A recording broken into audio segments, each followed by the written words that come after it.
Freedom to live brings our hero's journey to its end.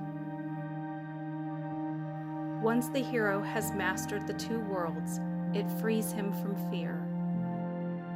This allows Clark to live in the moment, neither anticipating the future nor regretting the past.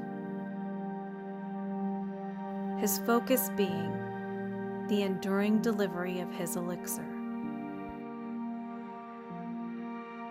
his service to the planet, his bliss.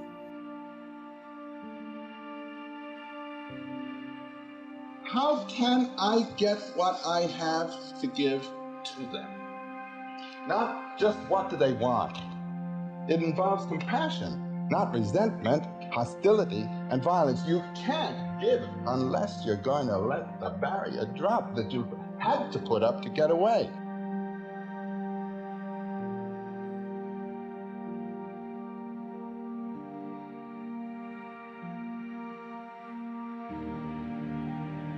All of the requirements are changed.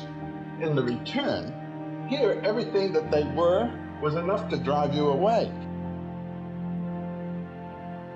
But if you're going to come back, you've got to see those things in a kind of perspective.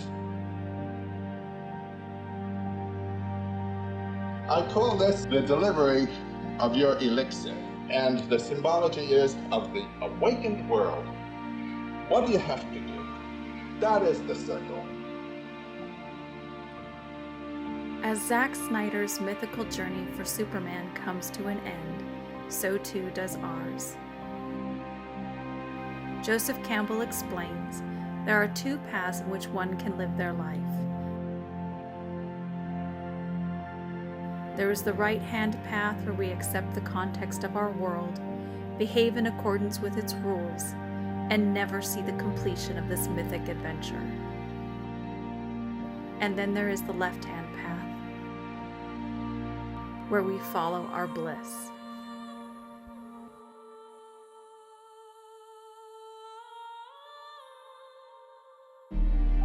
Now, there are two kinds of mythology. There's what is called the right-hand path, the mythology of the village compound that keeps you fixed in the context of your world. You grow up here, you live as expected, you live a dignified, successful, and in a rich society, a richly developed life. On the other hand, you may flip out. You may have the feeling of incongruities here, and then you move out. You move out into a realm of danger. This is known as the left-hand path. You follow the way of your own bliss. And you are in a realm for which there are no rules. And since your bliss is not mine, you don't know where you're going. Here you will live a life of danger, creativity, perhaps not a respected life, but certainly an interesting one. And these are the two choices. And there are mythologies for both. There's the right-hand mythology, which is local to each culture. And then there is what I would call the general mythology of the hero journey, the night sea journey, the hero quest, where the individual is going to bring forth in his life something that was never beheld before, namely the fulfillment in time and space of his own potentialities, which are peculiar to himself.